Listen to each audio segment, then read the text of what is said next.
అదేంటో తెలుసా? పర్ణశాలల పండుగ.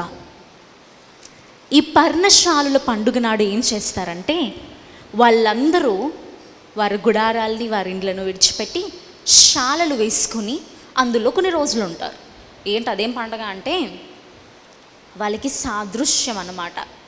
మనకి ఒక సాదృశ్యం, వారికి ఇశ్రాయేలు ప్రజలకి, ఆ రోజు ఇశ్రాయేలు ప్రజలకి ఏం సాదృశ్యం అంటే, ఇలాంటి గుడారాలు వేసుకుంటూ నడిచి వచ్చి ఈరోజు దేవుడు మనకి ఇంత గొప్ప జీవితాన్ని ఇచ్చారు. మనకేం సాదృశ్యమో తెలుసా? నువ్వు భూమి మీద ఎంత సంపాదించినా, నువ్వు భూమి మీద ఎంత కూడగట్టుకున్నా, నీ వెనక భూమి మీద ఎంతమంది ఉన్నా వాళ్ళెవరూ నీతో రావు, అవేమీ నీతో రావు. ఒక్కడివే వెళ్ళాలి, ఒక్కడివే వెళ్ళాలి. పర్ణశాల అంటే పర్మనెంట్గా ఉండదండి. శాలలో ఒక పర్టిక్యులర్ టైం వచ్చేస్తే అవి రాలిపోతాయి. పర్టిక్యులర్ కొంచెం గట్టిగా గాలి వేసిందంటే ఊడిపోతాయి, వర్షం ఊడిస్తే మునిగిపోతుంది. పర్మనెంట్ కాదు ఈ జీవితం. అది దేవుడు చెప్తున్నాడు. ఆ పర్మనెంట్ రాజ్యం కొరకు ప్రయాసపడడం మానేసి మనమండి ఈ టెంపరరీ ఈ జీవితం కొరకు ఎన్ని తిప్పలు పడుతున్నామో చెప్పలేం, ఎన్ని తిప్పలు పడుతున్నామో చెప్పలేం. తల్లి, ఈ రోజుల్లో ఇంకా శ్రమల దినాలకి ప్రారంభ దశలోనే క్రైస్తవులు సరిగ్గా బ్రతకలేకపోతున్నారు. రాబోతున్న రోజులు అతి భయంకరమైన రోజులు తల్లి. రాబోతున్న రోజులు అతి ఘోరమైన రోజులు. ఘోష అది నువ్వు తీసుకోలేవు. అది వర్ణనాతీతము. పరిశుద్ధాత్మ దేవుడే మినిమల్గా రాయించారు. ఆ రాసిన రాతని ఊహించుకుంటేనే వణుకొచ్చేస్తుంది. అవి కళ్ళారా చూసే రోజుల్లోకి వచ్చాం మనం. జస్ట్ యూట్యూబ్ ఆన్ చేసి, లేదంటే మీకు నచ్చిన ఇంటర్నెట్ ఆన్ చేయండి. ప్రతి దైవ సేవకుడు చెప్పే వాక్యం ఇదే ఉంది. దేవుని రాకడ అతి సమీపంగా ఉంది. మొన్న స్త్రీల కూడికలో కూడా చెప్పా, దేవుని రాకడికి మనం సిద్ధపరచబడిపోయి ఉంటే, హట్షప్సుట్ అనే ఒక స్త్రీ గురించి చెప్పాను ఆ రోజు. దేవుని రాకడికి మనం సిద్ధపరచబడిపోయి ఉంటే అసలు ఏ భయం లేదండి మనకి. అమెరికాలో ఒక సిస్టర్ ఉంటారు, నాకు చాలా ప్రియం. ఆ అక్క పేరు సెరాయ్. ఆ అక్క అంటారు, ఏమంటారు తెలుసా? ఏమవుతే మనకెందుకు, మన పని ఏంటి? మన అందుబాటులో ఉన్న వారికి సువార్త చెప్పడం, మనకు అందని వారి కొరకు ప్రార్థన చేయడం. దాన్ని చూసి భయపడడం మన బాధ్యత కాదు. ఎందుకు? సిద్ధపడి ఉన్నాం. నువ్వు సిద్ధపడిపోయి ఉంటే నీకు భయం ఉండదు. దేవుని రాకడ సిద్ధపడిపోయిన వారికి అది పండగ అండి, అది పరమదినం. అయ్యా, నా దేవుడు వస్తున్నారు, నా రాజు వస్తున్నారు, నా వరుడు, నా ప్రియుడు వస్తున్నారు, ఆయన మేఘారూరుడై రాబోతున్నారు. ఆయనను చూస్తాను నేను, ఆయన్ని తాకుతాను నేను, ఆయన కల్లారా అసలు ఆయన్ని తాకే భాగ్యం ఏంటండి. అది ఆ హ్యాపీనెస్ ఉంటుంది, ఆ ఎంతూజియాజం ఉంటుంది. అది సిద్ధపడని వారి పరిస్థితి ఏంటో తెలుసా? బాబు దేవుడు వచ్చేస్తున్నాడంట, నేనేం సిద్ధపరచబడలేదు. ఈ బెంగలోనే 10 మంది కన్యకల్లా అయిపోతుంది మన పరిస్థితి. సరే, సిద్ధపరచబడలేదు కదా, ఈరోజు సిద్ధపడు. ఇప్పటి వరకు సిద్ధపడలే, ఓకే, ఈరోజు వదలవలసినవి అన్ని దేవుని దగ్గర వదిలేసి పొందుకోవలసినవి అన్ని దేవుని దగ్గర నుంచి పొందుకుందాం. ఏమేమి దేవుని కొరకు చేయాలో అవి చేద్దాం, ఏమేమి దేవుని దగ్గర వదిలేయాలో అవి వదిలేద్దాం. ఆ రాజ్యము వెళ్ళడం కన్నా ఎక్కువ తల్లి మనకి లోక సంబంధమైనవి. ఆ రాజ్యం వెళ్ళడం కన్నా ఈ లోక సంబంధంగా ఎన్నెన్ని దేవుని కొరకు వదిలేసుకుంటామో అవన్నీ 1,000,000 రెట్లు ఎక్కువగా పరలోకంలో పొందుకుంటామంట. హల్లెలూయా, హల్లెలూయా. చాలామంది గురించి మదర్ తెరీసా ఏం సాధించిందండి ఆవిడ? ఓ ఇల్లు లేదు, అసలు ఎంతెందుకు బట్టలు లేవు ఆవిడకి, ఓ 2-3 చీరలు తప్ప. కానీ పరలోకంలో ఆవిడ స్థానం నీ ఊహకందదు. అందుకే దేవుడు ఒక మాట చెప్తారు, మత్తయి సువార్తలోనే ఉంటుంది. ఏమని తెలుసా? ఇక్కడ భూమి మీద వాసన వచ్చి చేపలు పట్టుకునే వారిలా బతికారు 12 మంది. యూదా ఇస్కరియోతు మినహా మత్తీయ అనే వ్యక్తిని. వారిలో చాలామంది చేపలు పట్టుకునేవారు, 8-9 మంది వరకు. ఒకరు వైద్యులు ఉన్నారు, ఒకరు కన్స్ట్రక్షన్ చేసేవాళ్ళు ఉన్నారు, ఒకరు ట్యాక్స్ కలెక్టర్ ఉన్నారు.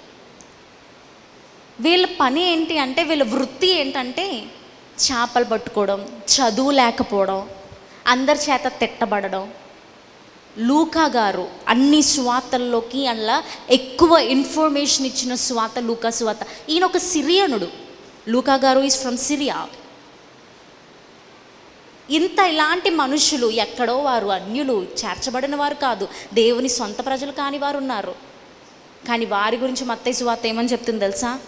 రాబోవు కాలంతో దేవునితో పాటు అటు 6 సింహాలు, అటు 12 సింహాసనాలు, ఇటు 12 సింహాసనాలు ఉంటాయి. అందులో ఒక 12 సింహాసనాలు ఈ చేపలు పట్టుకునే వారు కూర్చోడానికంట. హల్లెలూయా, హల్లెలూయా. దేవుని కొరకు అర్పించేసుకున్నారు. దేవుడు వాళ్ళని వదిలేశారండి. నతానియేలు అనబడిన ఒక దేవుని యొక్క శిష్యుడు బ్రతికుండగానే చర్మము వలచబడి చంపబడిన గొప్ప భక్తుడు ఆయన. ఒక్క యోహాను గారు, ప్రకటన గ్రంథకర్త యోహాను గారు తప్ప మిగతా అందరూ హతసాక్షులు అయిపోయారు.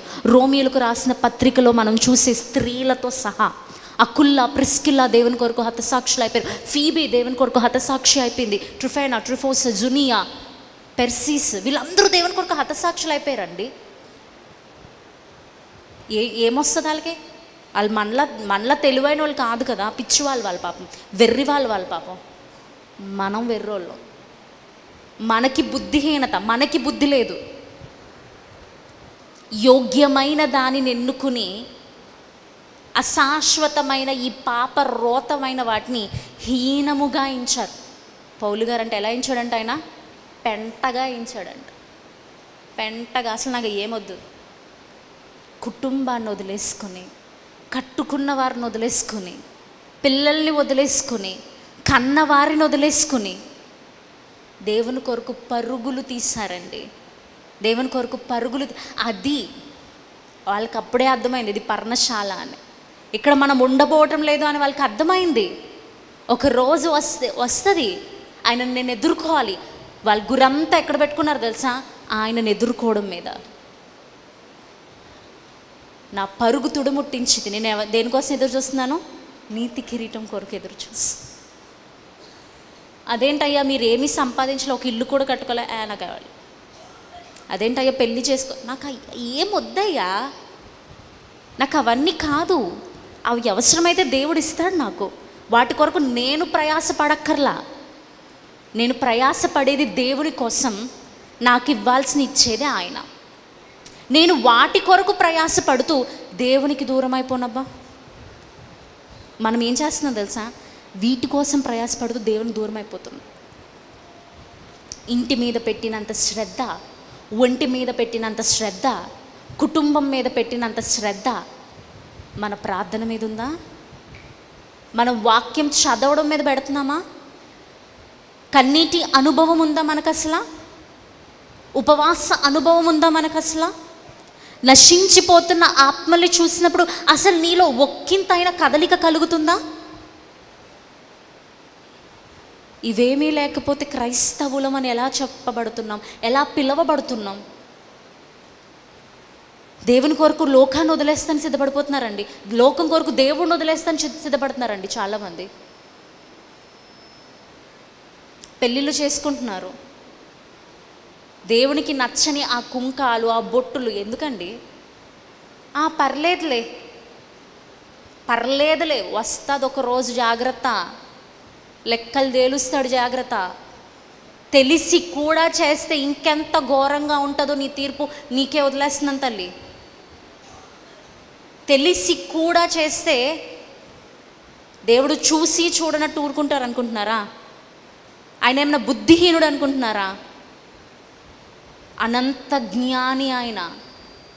నీవు పుట్టక ముందు నుంచి నీ కడుపులో నువ్వు చేసే ప్రతి కదలిక నుంచి ఆయన దగ్గర లెక్క ఉంది.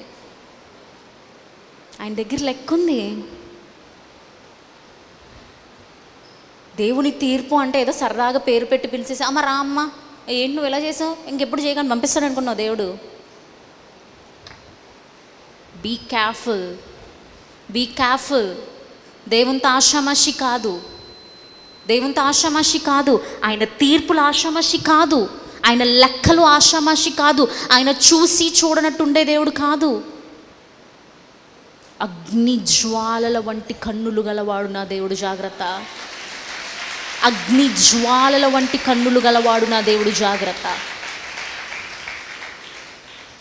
నువ్వేం దేవుని కోసం, నీ బిడ్డకి పెళ్ళి చేయడం కోసం దేవుణ్ణి వదిలని అన్య పద్ధతులు ఆచరిస్తావా? అదే దేవుణ్ణి పట్టుకుంటే అంతకు మించింది ఇవ్వలేడా దేవుడు నీకు? అంతకు మించింది ఇవ్వలేడా దేవుడు నీకు? పర్లేదులే అండి, వాళ్ళు అడుగుతున్నారని, లేదంటే నాకు అస్సలు ఇష్టం లేదు. ఫస్ట్ థింగ్, నీకు బుద్ధి లేదు. ఏం మాట్లాడలేవా? నీకు ఇష్టం లేకుండా నీ చేతిలో నీ ఫోనే ఎవరు తీసుకోలేరు. గయ్యాల్లో మీద పడిపోతావు, నా ఫోన్ ఎందుకు ముట్టుకున్నాను, వెళ్ళిపోతాం మీదకే. మరి నీకు ఇష్టం లేకుండా వాళ్ళు చెప్పిన ప్రతి ఆచారాలు ఆచరించేస్తున్నావంటే ఎక్కడో నీకు కూడా ఉంది. ఆ పాత ఛాయ అంతా ఉండిపోయింది అలాగా. ఆ సందడిలో, ఆ సరదాలో, ఆ కుంకాలు, ఆ పూజలు, ఆ విగ్రహారాధనలో. ఇవేమీ క్రైస్తవులుగా మనం చేయకూడదు తల్లి. మనం ఎవరమో తెలుసా? బైబిల్ క్లియర్గా చెప్తుంది, మనము లోకమునకు వేరైన వారం. వాళ్ళు చేస్తున్నారు కదా మనం చేసేస్తామా? ఇంత చిన్న అందమైన బిడ్డలను దేవుడిస్తారు, అడికి ఇంత కాటికేస్తావు, ఎత్తుకోవాలంటేనే భయం వేసేలా చేస్తావు. ఇంత ఇక్కడో కాటికి, ఇక్కడో కాటికి, ఇక్కడ ఎందుకు? అది దిష్టి తీసేస్తుందా? అంత నల్లది దిష్టి తీసేస్తుందా? దేవుని రక్తం చేయలేని పని ఒక కాటుక చేస్తుందా నీకు? దేవుని తైలం చేయలేని పని ఒక కాటుక చేసేస్తుందా నీకు? మొత్తం పైనుంచి కింద వరకు తాళ్ళు కట్టేస్తాం. చేతికి ఒక 2 కడతాం, కాలుకు ఒక 2 కడతాం, నడుముకు ఒక 2 కడతాం, మెడకు ఒక 2 కడతాం, వాళ్ళకి ఊపిరాడకుండా చేసేస్తాం. అవి దిష్టి తీస్తున్నాయి నీకు. దైవ సేవకుల హస్త నిక్షేపణ సరిపోదా నీకు? దేవుడు అభిషేకించిన వారి చేతులకు మించింది అది.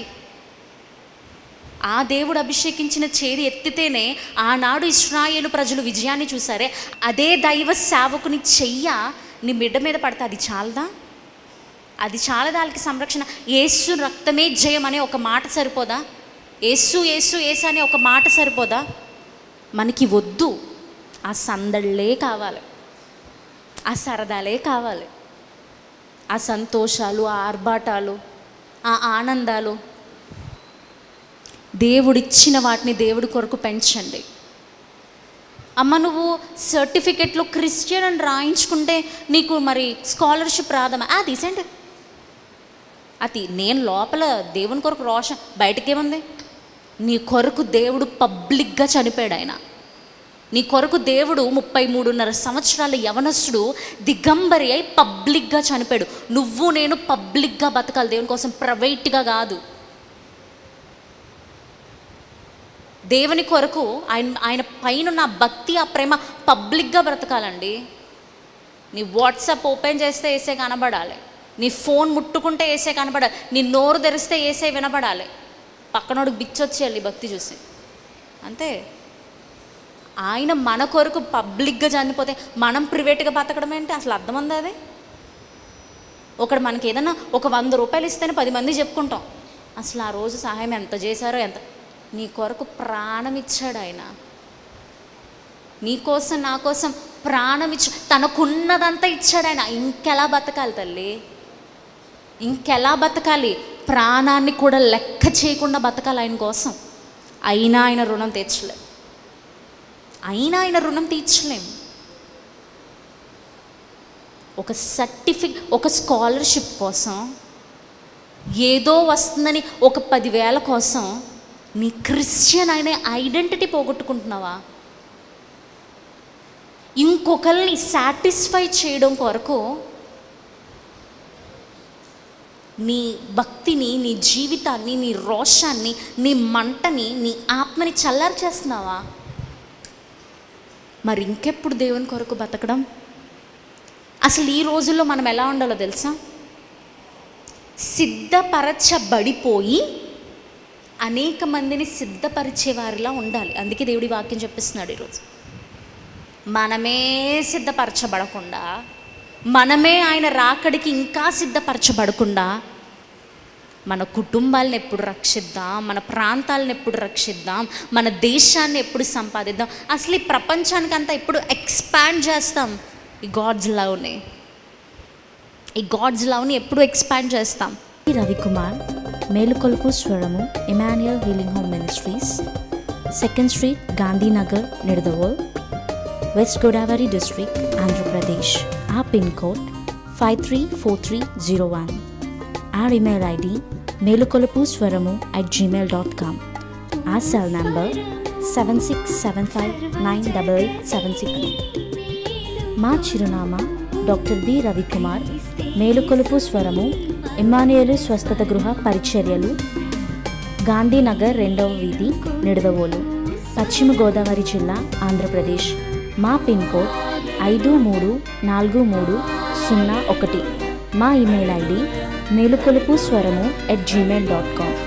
మా సెల్ నెంబర్ 7675988768.